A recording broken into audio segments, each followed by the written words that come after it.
Good morning, class. In today's video, we're going to introduce nested loops. So we're going to do this. We're going to be looking at nested loops in two different videos. We're going to be introducing the basic principles of how they work in this video, and then we're going to be looking at some more complicated examples in a separate video. Okay, so let's look at the idea of what are nested loops. So previously, and back in Unit 2, we looked at nested if statements. And the idea of a nested if statement was just an if statement inside of another if statement. And so you have this if statement here, but inside these braces, so base inside the code that this if statement runs, if it's true, was another if statement. So that's the idea of a nested if statement. And a nested loop is no different. You've got a loop inside of another loop. So here's a for loop, and then inside of that is another for loop. Now this can run on for loops, while loops, do while loops. You can mix and match them, so you could have a for loop that has a while loop inside of it, or a do while loop that has a for loop inside of it. It doesn't really make a difference. Now this one is called the outside loop, and the one that's inside of it is called the inside loop. Now the way it works is, so like we've got this outside for loop and you got the inside for loop. So when the outside for loop runs a single iteration, the inside loop will run every single part of it that it's supposed to. So if this inside loop was running from 1 to 10, it would be 1, 2, 3, 4, 5, 6, 7, 8, 9, 10. And then once it's complete, the outside loop would run to its next step. And then the inside loop would run its full completion again.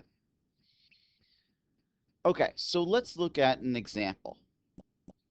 So our first example here, the outside loop, which is I, runs from 1 to 4, going up by 1 each time. So it's going to run 1, 2, 3, 4. Then inside of it, the first thing we do is print I, and then we do an inside loop. This is J. J runs from 1 to 3, and notice it's printing out the value of J. So this is going to print out J equals 1, J equals 2, J equals 3. Every single time this for loop, this inside for loop, runs its complete iteration, it's going to run J is 1, J is 2, J is 3.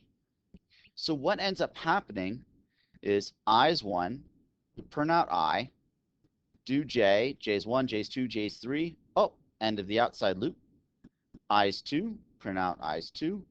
J is 1, J is 2, J is 3. Oh, reach the end. I is 3, I is 3. J is 1, 2, 3. I is 4. J is 1, 2, 3. I is 5. Oh, 5 is no longer less than or equal to 4, so the outside loop's done. And let's see that run. So I set I is 1, full iteration of the inside loop. I is 2, full iteration of the inside loop, and so forth. So again, the way it works is every single iteration of the outside loop, the inside loop is going to do its full complete iteration. Let's look at another example. So example 2. I goes from 1 to 5. I print out I then print out, notice this is a print, not a print line. The inside loop J goes from 1 to 5, so I print out J. Then I go to the next line. So what's going to happen is it's going to print out I, then 5 J's, go to the next line. I, 5 J's, next line. I, 5 J's, next line. I, 1, 2, 3, 4, 5 J's. I, 1, 2, 3, 4, 5 J's. So that's what example 2 does. Again, the way this works, this runs a full iteration. So actually, if we pause, pretend this doesn't exist, and this is all we have for code. So what would this do? This would be I, print out I, run 1 to 5, print J, go to the next line.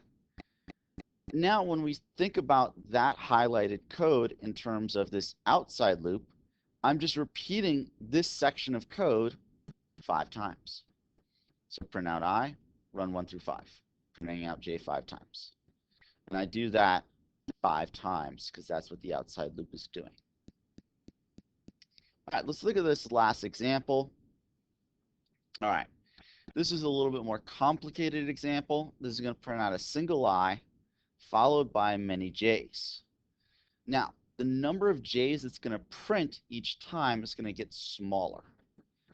So as the J loop is going to run from I to 5, not 1 to 5. It's going to the J loop is going to run from I to 5.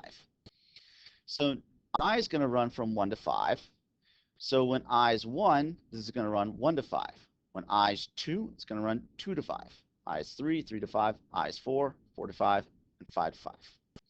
So it's very similar to example 2, except this line of code, instead of saying j equals 1, it now says j equals I. So I got this for loop that runs from 1 to 5, print out I, run from I to 5, so I is 1, so it runs 1s to 5, print out j, go to the next line. I is 2, print I, run 2 to 5, go to the next line. I is 3, print I, 3 to 5. I is 4, print 4, run 4 to 5. I is 5, print 5, run from 5 to 5. And let's look at the exam, what it looks like. So we can see there's I, J, 1, 2, 3, 4, 5. I, J's 2, 3, 4, 5. I, 3, 4, 5. I, 4, 5. I, and then J is just 5. So that last example, you made the inside loop, how much it ran depended upon the outside loop.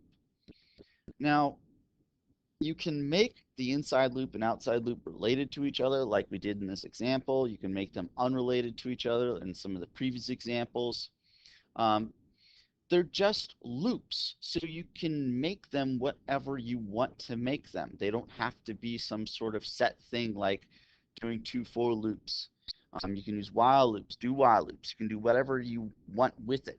These are just examples trying to demonstrate the idea how a loop within inside of a loop works. All right, so we're going to look at the next video, Nested Loops 2. In the meantime, hope you guys have a great day.